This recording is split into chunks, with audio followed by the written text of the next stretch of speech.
let's make this as brain dead as possible.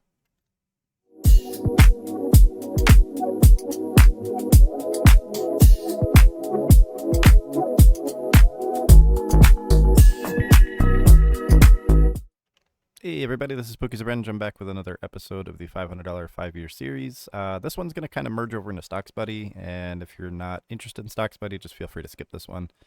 You can do this with other indicators, but it just works really well with StocksBuddy because of the adaptive stop loss and the thresholds that adjust to volatility. So if you want to do it with Parabolic SAR, Super Trend, RSI, EMA crossovers, you still can. It's just multi-timeframe confluence, but I want to walk you guys through how I set the alerts specifically, because that makes it kind of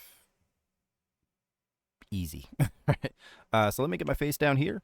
First, I want to recap the portfolio really quick. You can see here that it's kind of a red day. It's been kind of a red day for, for the end of January into February. And that's okay, right? We kind of expected, SPY is super overextended. We've been smashing new high, new high, new high. It's time for some drawdown, which is okay again, because that's just the way the first quarter typically goes. And it also gets us some nice discounts for our dividend positions. So you'll notice up here that the account value is up to $28.13.99. Now that does include the drawdown, so it should be higher if we didn't have all that red the last few days. But that's just par for the course, and I don't care about the short-term noise. And that's the beautiful part about this strategy, is I just don't care. The first things first, so let's kind of dig through our positions here really quickly. So I'm just going to go down here just so you guys can kind of not get bogged down into the specifics of each position. So MDAI, that's the one that we dollar cost averaged on. We got the average down to here, and now I'm in a position to build down again if I want to, but I don't have to. I just have the 2 shares, so I might add some here just to kind of round out this commitment to the size, just so it's like a slightly larger position. But again, I don't have to. It's only like, $4.80 worth of money so far. So if I want to have that go up to like $9, $6, $9, I can. I have the sell orders in place, but I might want a few more shares here. SD is one that I picked up. It's got a $1.50 dividend payout. On the XDiv is February 2nd, so tomorrow. Record date is February 5th, which again is an internal thing. I don't care about it. Payout date is the 20th, so I have that. I have a green line here just to kind of indicate where it goes, but I also have a $1.50 sell order up here just in case it hits that early, so I don't have to hold it through XDiv. Now, I doubt it's going to hit that by tomorrow, but I will hold it through XDiv. It'll be adjusted, and then I'll trade the recovery back up into my break even and eliminate it. So that's just the strategy, right? Clip reported recently. That's a 57, I think, cent dividend. Let me check. Let me just check this really quick. Well, I can't check it on the desktop easily, so I think it's about 57 cents per share, which is okay, right? Because Clip and Tesla are the high-yield, high-risk ETFs, so we're just going to wait and see where that goes. But that'll be, I think, about a $12.50 dividend payout. So I'll just reinvest those along with this first of the month contribution at some point, and then I'll recap which positions I buy. But they're already plotted out, so I don't have to think too much. JAPQ. That's just one of the longer-term ETF holds. I think they announced 2. I'd have to look at it. I think it was like 27 cents or something. I'd have to look at the documents here. I didn't intend to do that for this episode. Of course, it's just kind of doing its thing. Now, I'm going to kick this up to the daily time frame here so you can see it's not all doom and gloom. We're just in a little bit of a pullback, and this is a long-term hold. Schwab ETF also overextended to the upside, just kind of pulling back like everything else. Johnson & Johnson, biggest position in the portfolio, is just kind of hanging out, so I'm not too worried about it. Tesla, of course, had the gap down for the Tesla earnings. It was Tuesday. It was a pretty rough earnings, and that's okay, right? Not too worried about that because this, again, is for dividends. It's not so much for the share P&L. Because remember, as soon as the dividends pay themselves off, they pay off the shares, it's free shares, so I can just sell them whenever I want. So Ladder, Main, same thing. They're just kind of pulling down with the market. That's why you're seeing some red in the portfolio. CION, speculative position, just recovering it at this point. I already held it through XDiv, collected the payout. I have 1 share. If it goes up, I take profits. If it goes down, I can DCA and reduce it just like I did the other ones. SFE, this is the one that delisted. They're doing a going dark transaction, so I'm just waiting for them to take my shares and pay me $1.65 per share for that sweet 97% return on the dollars I invested. And then the Neo Leap, that is still just kind of finding a support, so I'm just kind of waiting a little bit before I add to that one. I already have a nice low average on it of 30 cents, but it's down to 20 cents now, so it's getting pretty tantalizing down here. But I don't want to rush in just because I see a bunch of red. I want to wait till I see some green. All right, so that kind of recaps this, and then I did add the 500 for the contribution, so once that settles, I'll start buying some shares, or maybe I'll do it this week. We'll see. So for right now, I want to get into the actual strategy part and how I kind of use this. So I'm just going to pull up CRBP here. This is Corbus Pharmaceuticals. It's run pretty heavily the last week, and then it's just kind of starting to plateau. So this is a good time to not trade it, in my opinion. And I have the, I have the 2-minute time frame on the top and the 15-minute time frame on the bottom. So this is more of the StocksBuddy thing. But again, you can do this with any other indicator. I just prefer StocksBuddy because it's more efficient. So what I like to do, right, when I just an initial approach to multi-time frame confluence is to draw a vertical line every time the signal on the higher time frame switches bias. All right, and what that means is that if I look at this, every time there's a bull signal on the 15-minute time frame, I put a vertical green line, okay? Because in order for it to switch back to bearish, it needs another at least 15-minute candle. So that gives me 15 minutes worth of bullish push that should happen, right? And same thing for the bearish candle. As soon as I see a bearish candle on the higher time frame, I push it down, just like we did in the last strategy walkthrough video. But we're going to take it a little bit further today, okay? So right now, I have to think about this in two modes or two states, all right? So if I was a computer, how would I trade this? If the signal is red on the higher time frame, that means we're in a bearish trend bias on the higher time frame, and it doesn't have to be the 2 and 15. It can be like the 4 hour and the 30 minute. It can be the 1 hour and the 5 minute, whatever the specific pair is. That's another video altogether. But whatever the overall trend bias is determines what kind of alert I create. So if I go over here and I look at my alerts, I don't care about that. Alerts, I said. If I go all the way down here, well, I guess I don't have any set right now. That's okay. Good, fresh start. But let me clear out all these as well.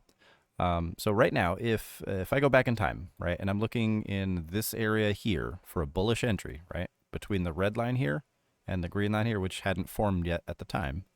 So let's say this is what I see. All right. If I was a short or a bear, I'd be looking for bearish signals on the lower time frame because that's in the direction of the trend. Like this one. Maybe it would have stopped out. I mean, the stop loss should be up here, right? So that maybe won, maybe it didn't. Maybe it's too far out. Maybe it stopped out. That's okay. This one definitely stopped out. This one won. So you would have had 3 opportunities with this particular configuration. And then the signal on the higher time frame switched to bullish, so I'd be looking for long entries to the upside. So in this case, what I would do is when I see a bear signal on the 15-minute, I'm not going to trade anything on the 2-minute, which tells me I need to wait for a signal on the 15-minute to turn bullish. So when this is what I see, and the signal on the high time frame is red, I'm going to right click on this. I'm going to go to add alert. I'm going to pick StocksBuddy, and then I'm going to set bull signal and make sure it's on the 15-minute or whatever your higher time frame is once per bar close, because I want to wait for that signal to set in and cement, right? And then you can change the name of it. You can change the message, whatever you want to do. I personally don't, just because I'm doing these locally. But we do also fire them off to a webhook, and then you can put them on a server and automate your trades if you want to. But you don't have to do all that if you're not a programmer. Then I'm just going to hit create, right? And what that's going to do is it's going to tell me that when the next 15-minute candle closes as a bullish signal, it's going to let me know, all right? And then what I'm going to do immediately is I'm going to come over here and I'm going to draw a vertical line and I'm going to change it green. So I know that it's in a bullish state. You don't have to do it that way. You can set the background color if you want, if you prefer that. That's the wrong indicator. So if I come here and I change the background color, I could do that, right? And I don't even need to pay attention to any of these tickers or these candles if I don't want to. What I can do here is I can just change the opacity all the way up. And then I just know it's either in a green state or a red state on the higher time frame. Okay, I don't have to care about the candles or any of that stuff if I don't want to. I mean, obviously you should, so you can get some technical analysis in the mix. But if you're just looking for a very simple way to trade, this is all I do. I determine whether or not it's in a bullish state or a bearish state, and that tells me what kind of alert to set. And by what kind of alert, I just mean, am I setting one for the 15-minute to tell me that it's gone bullish again? Or is it already bullish? And then am I looking for a bull signal on a 2-minute time frame, or the lower time frame? So in this case, I don't need the 15-minute to tell me that it's bullish because it already is. So let me go ahead and delete that. Okay, because we're in a bullish state already on the high time frame. So now what I'm going to do is I'm going to come over here to the 2-minute or the lower time frame, and I'm going to say, hey, let me know when the lower time frame turns bullish and closes so that I can take an alert based on what I see.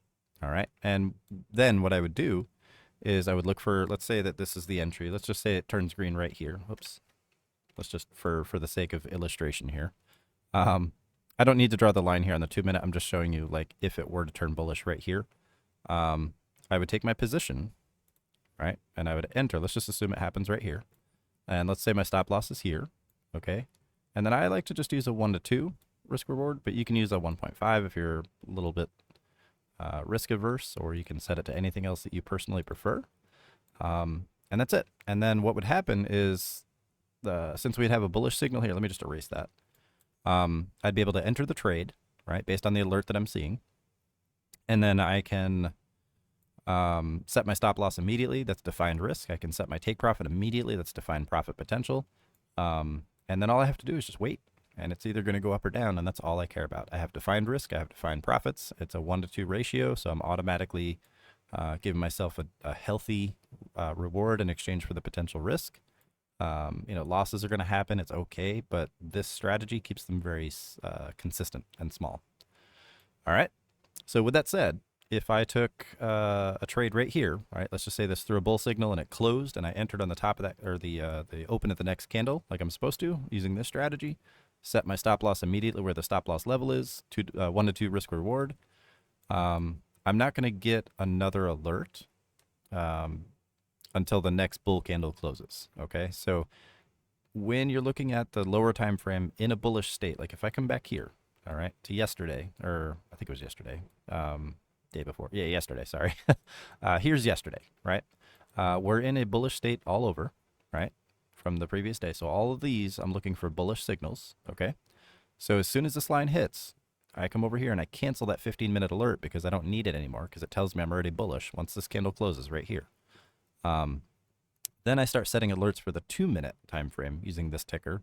And this is why you don't want to have like 20 tickers floating around. I just pick like 3. That's all you really need, 3 to 5.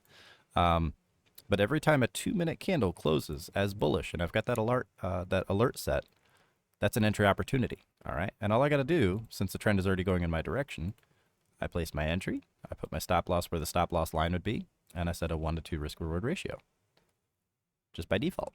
Right? And if you're someone who enters the trade and wants to do it on like Webull or something, you could place a bracket for that stop loss take profit so that it automatically puts the orders in place so that you can just kind of back off and go focus on other stuff. That's what I do because I'm very busy. So in this case, I'd have a second entry opportunity right here with a stop loss right here. 1 to 2 risk reward. I'm just going to draw these out really quick just so you guys can kind of see.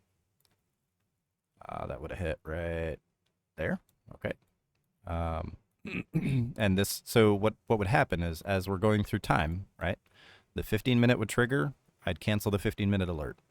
I'd set a 2-minute alert, since I'm using a 15 and 2 time frame pair, for bullish signals, right? And if I was a short, I'd do it the other way, but I'm a long, so I'm going to trade it to the upside.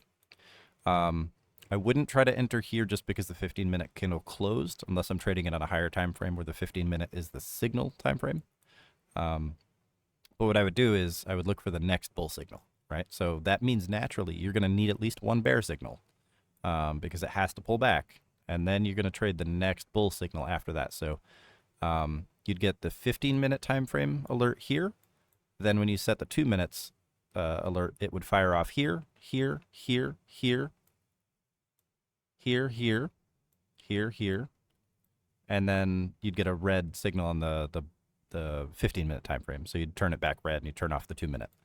And that's it. That's as hard as it ever has to be when you're using the alerts in trading views. You just set them based on 2 different time frames if you want to. And you know, this would have been a win, this would have been a win, this would have been a win, win, win, win, win, and then this one here would have been a loss, right? So that's what, 7 wins, 1 loss. And then this bear signal would have kicked in, so you would stop looking for bull signals. Even though these go up, you don't want that cognitive bias and the confirmation bias to set in and be like, oh, I should have traded the long signals anyway, because that's going to go against you more often than not since you're fighting the trend, okay? And then right here, you've got a bull signal on the 15-minute time frame right here.